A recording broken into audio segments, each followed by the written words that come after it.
واقعہ سلطان صلاح الدین ایوبی قسط نمبر 212 اپنا اسلامک اسٹوڈیو کے معزز ناظرین، مکمل ویڈیو دیکھنے سے پہلے یا بعد میں لائک اور کمنٹس کرنا مت بھولیے گا۔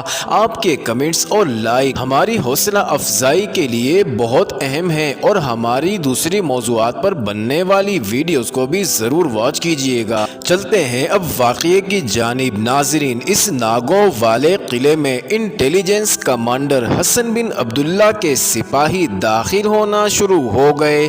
یہ وہی قلعہ تھا جس میں سلطان صلاح الدین ایوبی پر قاتلانہ حملہ کرنے والے سپاہی کو حشیش کھلائی اور پلائی گئی تھی، جس کے باعث وہ اپنا ذہنی توازن کھو بیٹھا تھا۔ اس ڈراؤنے کھنڈر میں ایسے سجے سجائے کمروں کو دیکھ کر سپاہی ڈر گئے۔ یہ جنوں کا ہی مسکن ہو سکتا تھا۔ حسن بن عبداللہ کو بلایا گیا۔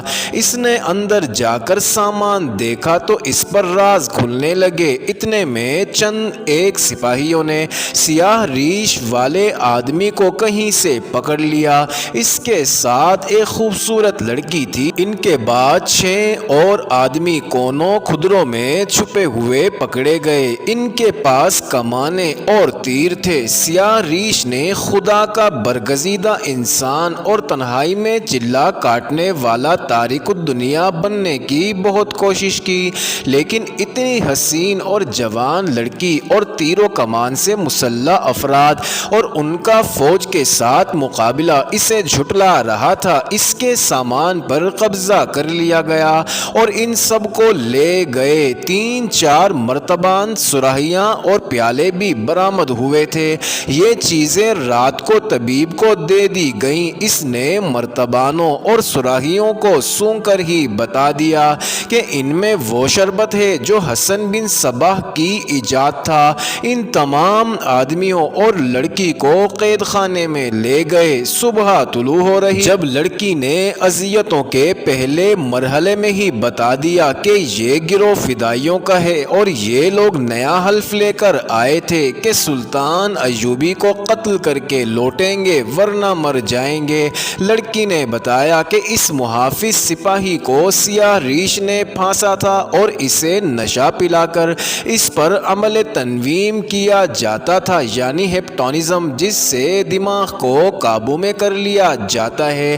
سپاہی کے ذہن میں اس نشے اور عمل کے ذریعے سلطان صلاح الدین ایوبی کے خلاف ایسی نفرت پیدا کی گئی کہ وہ سلطان کو قتل کرنے کے لیے چل پڑا۔ ان لوگوں کو توقع تھی کہ سلطان ایوبی اس سپاہی کے ہاتھوں قتل ہو جائے گا، اس لیے وہ اطمینان سے قلعے میں بیٹھے رہے۔ سیاہ ریش جاسوسی کے لیے گیا تھا، لیکن اسے کچھ پتہ نہیں چل سکا، نہ اسے وہ سپاہی کہیں نظر آیا۔ شام کے وقت اچانک فوج آ گئی۔ سیاہ ریش بڑا سخت جان نکلا۔ اس نے صاف کہہ دیا کہ اس لڑکی کے ساتھ اس کا کوئی تعلق نہیں، وہ اس کھنڈر میں ایک وظیفے کا چلہ کرنے آیا تھا۔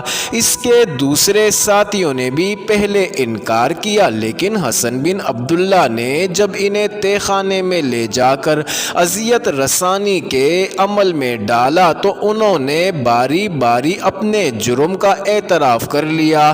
سیاہ ریش کو جب ان کے سامنے کھڑا کیا گیا تو اس کے لیے انکار کی کوئی صورت نہ رہی۔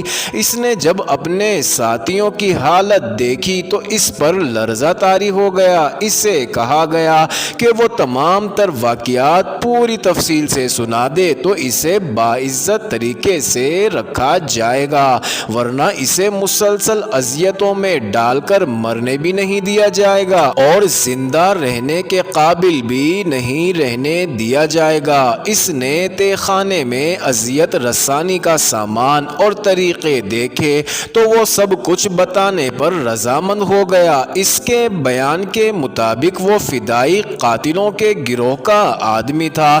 فدائیوں نے سرغنہ شیخ سنان کا وہ خصوصی تجربہ کار قاتل تھا، لیکن وہ اپنے ہاتھوں قتل نہیں کرتا تھا۔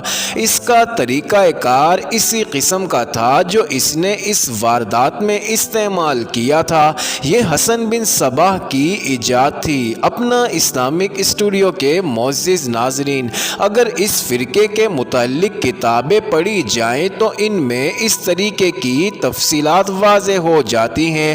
تمام مصنفین نے رائے دی ہے کہ حسن بن صباح کو خدا نے غیر معمولی عقل عطا کی تھی جو اس نے شیطانی کاموں میں استعمال کی۔ اس سیاہ ریش والے حسن بن صباح کے فدائی نے اس مسلمان سپاہی کو جس طرح سلطان ایوبی کے قتل کے لیے استعمال کیا وہ اس فرقے کا ایک عام طریقہ قتل تھا۔ اس سپاہی کی مثال سے اس انوکھے طریقہ قتل کی وضاحت ہو جاتی ہے۔ اگر انسانی نفسیات کا مطالعہ کیا جائے تو کسی کو یوں اپنا آلہ کار بنانا حیران کن نہیں لگتا۔ اس سپاہی کے لاشعور پر قبضہ کر کے اس پر سلطان ایوبی کے خلاف نفرت ڈالی گئی، پھر اسے جذبہ انتقام میں بدلا گیا۔ سیاہ داڑھی والے نے بتایا کہ چونکہ سلطان ایوبی پر پہلے 4 قاتلانہ حملے ناکام ہو چکے تھے، اس لیے اس شخص کو بھیجا گیا تھا کہ وہ اپنا خصوصی طریقہ استعمال کرے۔ سلطان ایوبی پر پہلے 4 حملے براہ راست کیے گئے تھے۔ یہ دیکھ لیا گیا تھا کہ سلطان ایوبی کو سیدھے طریقے سے قتل نہیں کیا جا سکتا۔ سیاہ ریش، جس کا نام وقائع نگاروں کے ہاں محفوظ نہیں، اپنے گروہ کے 6 تجربہ کار آدمیوں اور ایک لڑکی کو دمشق لے گیا۔ اس نے ناگوں والے ویران قلعے کو اپنا مسکن بنایا۔ اس میں یہ گروہ رات کے اندھیرے میں داخل ہوا۔ انہوں نے اپنا سامان بھی رات کو وہاں پہنچایا۔ اس گروہ کے آدمیوں نے شہر میں یہ افواہ پھیلائی کہ قلعے میں ایک درویش نمودار ہوا ہے جس کے ہاتھ میں غیبی طاقت ہے اور وہ مستقبل کی باتیں بتاتا ہے۔ ان افواہوں کا مقصد یہ تھا کہ لوگ قلعے میں آئیں اور سیاہ ریش کو غیب سے نمودار ہونے والا درویش تسلیم کر لیں۔ اپنی یہ حیثیت منوا کر وہ کسی ایک یا ایک سے زیادہ آدمیوں کو قبضے میں لے کر سلطان ایوبی کے قتل کے لیے استعمال کرنا چاہتا تھا، مگر خلاف توقع لوگ قلعے میں نہ آئے، جس کی وجہ یہ تھی کہ قلعے کے متعلق بڑی ہی ڈراؤنی روایات مشہور تھی۔ ان میں یہ روایت سب سے زیادہ خطرناک تھی کہ دونوں ناگوں کی عمر 1000 سال ہو چکی ہے اور اب انسانوں کے روپ میں ظاہر ہوتے ہیں اور کوئی ان کے قریب جائے تو اسے نگل جاتے ہیں۔ گروہ کا سرغنہ منجا ہوا قاتل تھا۔ اس کے دماغ میں یہ اسکیم آئی کہ سلطان ایوبی کے دستے کے کسی سپاہی کو استعمال کیا جائے۔ چنانچہ وہ کئی روز یہ دیکھتا رہا کہ محافظ دستے کے سپاہی کہاں رہتے ہیں اور ان کی ڈیوٹی کس طرح لگتی ہے۔ وہ سلطان ایوبی کے دفتر تک اور گھر تک نہ پہنچ سکا کیونکہ ان دونوں جگہوں کے قریب کوئی شہری یا فوجی نہیں جا سکتا تھا۔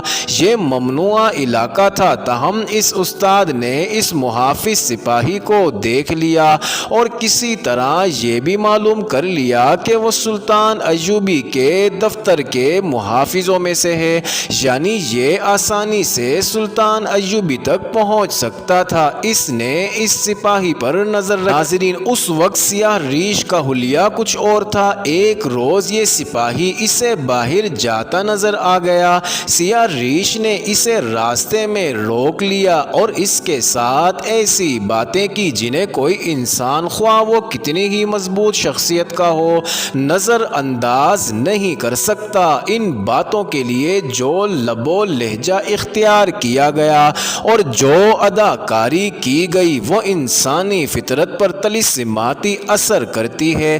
یہ سپاہی معمولی سے ذہن کا پسماندہ آدمی تھا۔ جال میں آ گیا اور رات کو قلعے میں پہنچ گیا۔ قلعے کے ایک کمرے میں جو اہتمام کیا گیا تھا وہ پتھروں کو موم کرنے کے لیے کافی تھا۔ ایک تو کمرے کی سجاوٹ تھی اور بیش قیمت قالین، دوسرے یہ لڑکی تھی جس کے حسن میں اور جسمانی ساخت میں جادو تھا۔ اس کا لباس ایسا تھا جس میں وہ نیم عریاں تھی اور اس اس کے کھلے ہوئے ریشمی بالوں کا تاثر نشہ طاری کرتا تھا۔ سیاہ ریش کے کہنے کے مطابق یہ لڑکی، اس کا لباس اور انداز زاہدوں اور پرہیزگاروں میں بھی حیوانی جذبہ بیدار کر دیتا ہے۔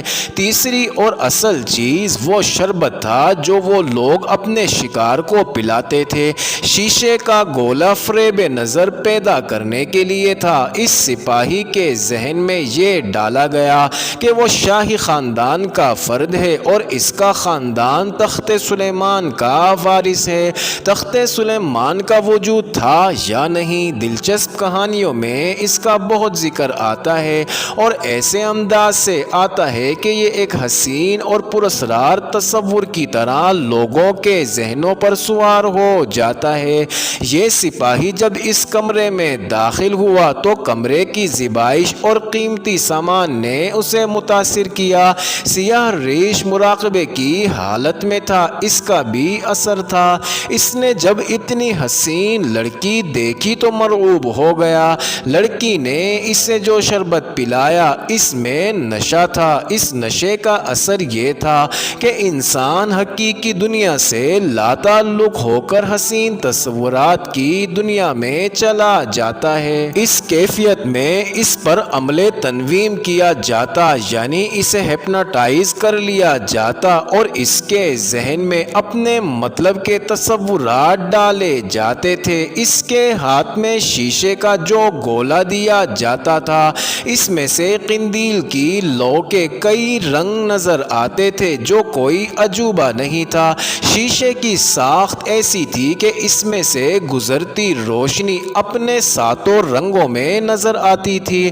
ان رنگوں کا ذہن پر اثر ہوتا تھا۔ اس کے ساتھ ایک انتہائی حسین لڑکی سپاہی کے ساتھ لگ کر بیٹھ جاتی اور باتوں میں یہ ظاہر کرتی تھی کہ وہ اسے دل و جان سے چاہتی ہے۔ سیاہ ریش سریلی اور پراسرار آواز میں بولنے لگتا تھا۔ اس کے الفاظ سپاہی کے کان میں پڑتے اور اس کے ذہن میں مطلوبہ تصور آراستہ کرتے تھے۔ ناظرین، سیاہ ریش بھانپ لیتا تھا کہ سپاہی اپنے آپ میں نہیں رہا۔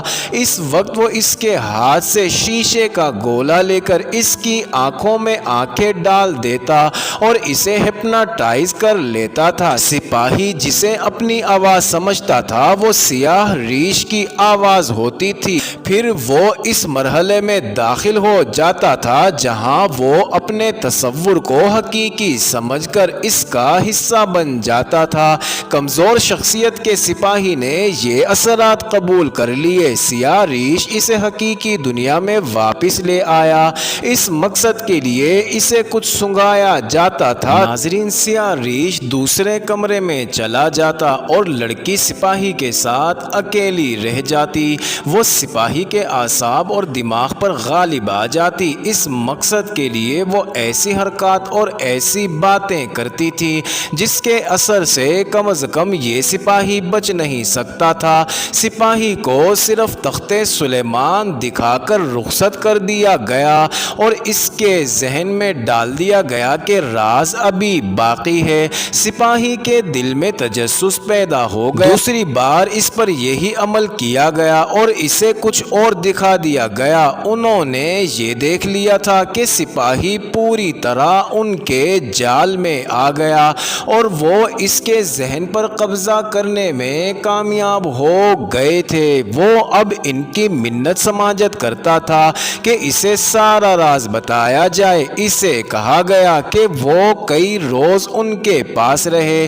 اس نے چھٹی لے لی۔ وہ یہی چاہتے تھے۔ ان 4 دنوں اور 4 راتوں کے عرصے میں اسے مسلسل نشے اور ہپناٹزم کے زیر اثر رکھا گیا اور اس کے ذہن لاشعور میں صلاح الدین ایوبی کا تصور پیدا کر کے یہ بات ڈال دی گئی کہ سلطان ایوبی اس سپاہی کے دادا اور باپ کا قاتل ہے اور اس کے تخت پر بھی اس نے قبضہ کر رکھا ہے۔ سپاہی کو ایک حسین لڑکی کا تصور دکھایا گیا۔ پھر یہ دکھایا گیا کہ سلطان ایوبی نے اس لڑکی کو پنجرے میں بند کر دیا ہے۔ 4 روز بعد اسے اسی حالت میں قلعے سے نکال دیا گیا۔ وہ اپنی ڈیوٹی پر حاضر حاضر ہو گیا۔ ناظرین، اسے جو ہی موقع ملا اس نے سلطان ایوبی پر حملہ کر دیا۔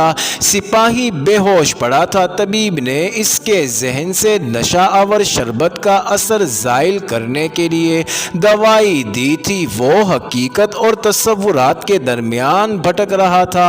معلوم نہیں اس کے اعصاب پر کیسے کیسے اثرات تھے کہ اثرات اترتے ہی اعصاب جواب دے گئے۔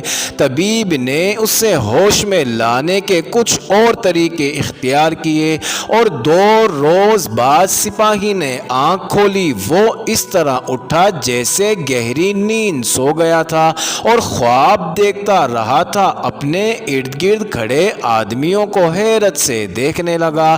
طبیب نے اسے پوچھا کہ وہ کہاں تھا۔ اس نے کہا کہ وہ سویا ہوا تھا۔